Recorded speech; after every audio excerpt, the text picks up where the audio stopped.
ब्रह्मांड का सबसे महान योद्धा बनने की उम्मीद। शत्रुओं ने ऐसा क्या किया कि अचानक उसकी सारी शक्तियां हो गई शून्य। क्या क्षितिज पुनः बन पाएगा ब्रह्मांड योद्धा? क्या क्षितिज ले पाएगा अपने दुश्मनों से बदला?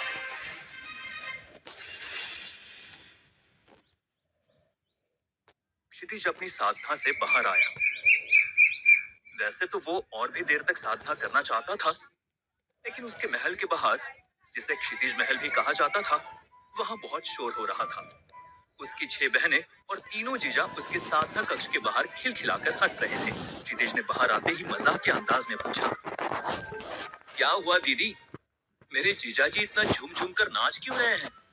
क्या आप तीनों ने हमेशा के लिए मौन व्रत ले लिया? युगंधर, जो सबसे बड़ा जीजा था, डरते हुए बोला, अरे साले साहब, हमारे इतने अच्छे भाग्य कहाँ कि हमें ऐसी शांति मिले? सरोजा ने आंखें चौड़ी करते हुए पूछा, क्या कहा आपने?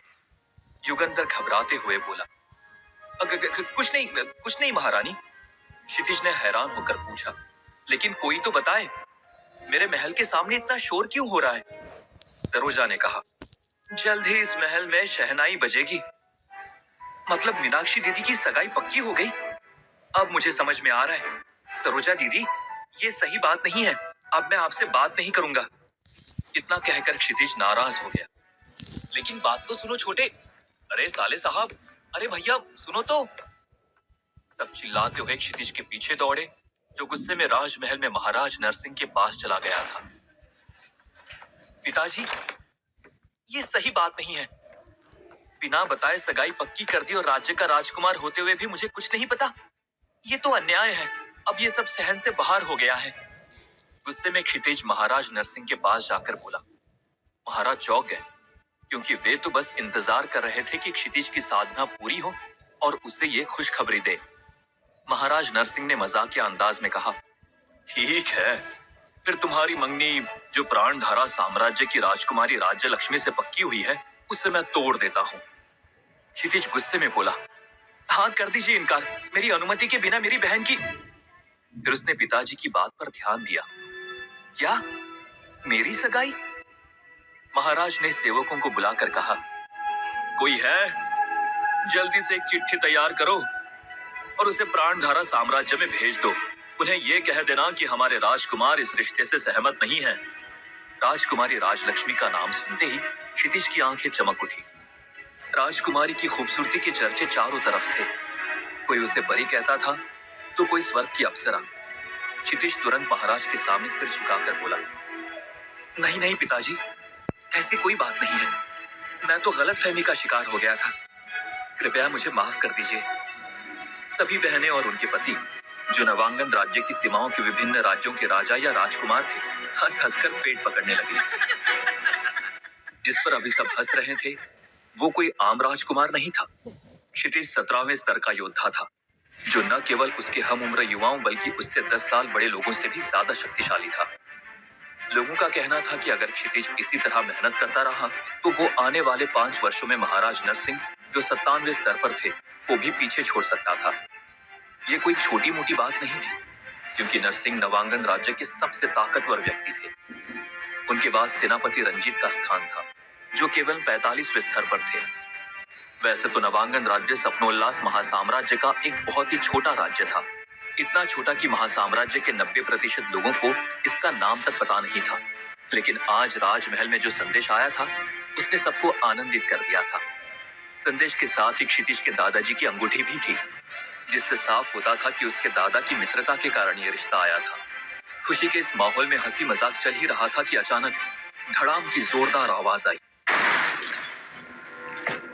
ये आवाज इतनी भीषण थी कि महल के सभी लोगों के कान फटने लगे। पूरा महल इस गूंज से कांप उठा। महल में जो भी मौजूद थे, उनके कानों से खून निकल आया। सभी दौड़कर महल की खिड़की की ओर भागे और वहां जो उन्होंने देखा, उस पर विश्वास करना मुश्किल था। अग्नि वर्षा करने वाले 2 विशालकाय ड्रैगन! वे दोनों पूरे नवांगन राज्य को भस्म करने पर उतारू थे। उनकी स्तर संख्या 100 थी। अगर महासाम्राज्य को छोड़ दिया जाए, तो बाकी सभी राज्य मिलाकर भी इन्हें पराजित नहीं कर सकते थे। कोई कुछ समझ पाता, तभी एक और धमाके के साथ राज्य के शस्त्रागार की इमारत आग की लपटों के हवाले हो गई। सभी ने उस तरफ देखा जहां से आग का गोला आया था। महाराज ने आदेश दिया, सैनिकों, मुकाबला करो। लेकिन वो जानते थे कि उनकी सेना ड्रैगन का मुकाबला नहीं कर सकती। ठीक वैसा ही हुआ। सैनिकों ने तुरंत तोप के गोले ड्रैगन की तरफ दागने शुरू किए, लेकिन ड्रैगन इतनी तेजी से उड़ रहा था कि वो गोले पहुंचने से पहले ही आंखों से ओझल हो गया। तभी सामने से एक दूसरा ड्रैगन आता सभी को दिखाई दिया। वो सीधा महल की तरफ आ रहा था। महाराज ने आदेश दिया, अपनी बहनों को लेकर भागो क्षितिज। लेकिन क्षितिज मैदान छोड़कर जाने वालों में से नहीं था। उसने सामने रखा भाला उठाया और ड्रैगन की तरफ फेंक दिया। फुर्ती से ड्रैगन हटा, लेकिन उसने तुरंत अपने मुंह से एक आग का गोला निकाला जो महल की तरफ पिछले हिस्से पर लगा।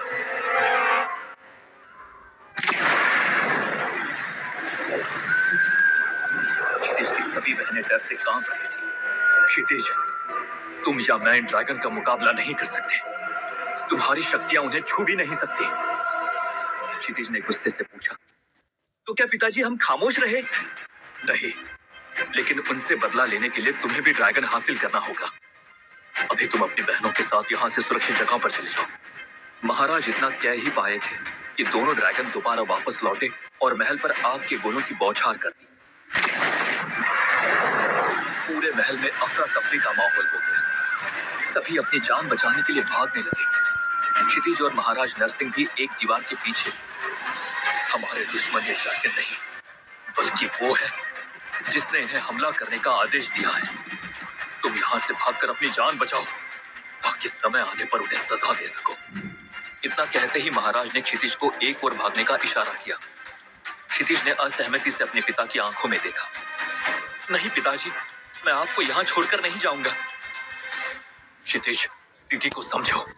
एक राजा और पिता का कर्तव्य होता है कि अपने परिवार और राज्य के लिए आखिरी दम तक लड़े। जब तक राज्य का एक भी नागरिक इस महल में है, मैं महल छोड़कर नहीं जा सकता। और एक पुत्र और राजकुमार का कर्तव्य है कि वो अपने पिता और राजा का आखिरी सांस तक साथ दे। इसलिए मैं नहीं जाऊंगा। क्षितिज अपने संकल्प के लिए दृढ़ था। महाराज ने उसे समझाते हुए कहा, और एक भाई का कर्तव्य, या तुम्हारा कर्तव्य नहीं कि अपने राजा के आदेश का पालन करो? मुझे कुछ नहीं होगा, तुम जाओ यहाँ से। महाराज ने उसे हल्का सा धक्का देकर उस तरफ जाने को कहा, तो वो अपने आप को रोक नहीं पाया और उस तरफ भागा। उसके जाते ही एक आग का गोला महाराज की तरफ आकर गिरा। क्षितिज ने जब देखा तो वो वापस अपने पिता की तरफ मुड़ा तो उसने देखा कि उसके पिता घायल अवस्था में जमीन पर गिरे हैं। उसके मुंह से भयंकर चीख निकल गई, पिताजी! वो आंखों में आंसू और क्रोध लेकर उनकी तरफ दौड़ने लगा, लेकिन क्षितिज महाराज तक पहुंच पाता उससे पहले ही दूसरे ड्रैगन ने आग की लपटों से महल की बुनियाद पर हमला कर दिया। महल धीरे धीरे ढहने लगा। क्षितिज ने किसी तरह से अपने आप को संभाला और अपनी तलवार से उड़ते हुए ड्रैगन की तरफ कूदा, लेकिन उसका वार खाली गया और वो जमीन पर आकर गिरा। ड्रैगन ने जब क्षितिज को वार करते देखा तो वो वापस पलटा। क्षितिज ने देखा कि उसके पिताजी महल के एक हिस्से के साथ नीचे गिर रहे हैं। पिताजी! उसकी आंखों में आंसू थे। उसे यकीन नहीं था उसके पिता उसे छोड़कर जा रहे हैं। उसी समय ड्रैगन ने आग की लपटों से क्षितिज के ऊपर वार कर दिया। क्षितिज फुर्ती से हटा, लेकिन तभी महल का एक बड़ा सा टुकड़ा उसके ऊपर गिर गया। क्षितिज उसके नीचे दब गया।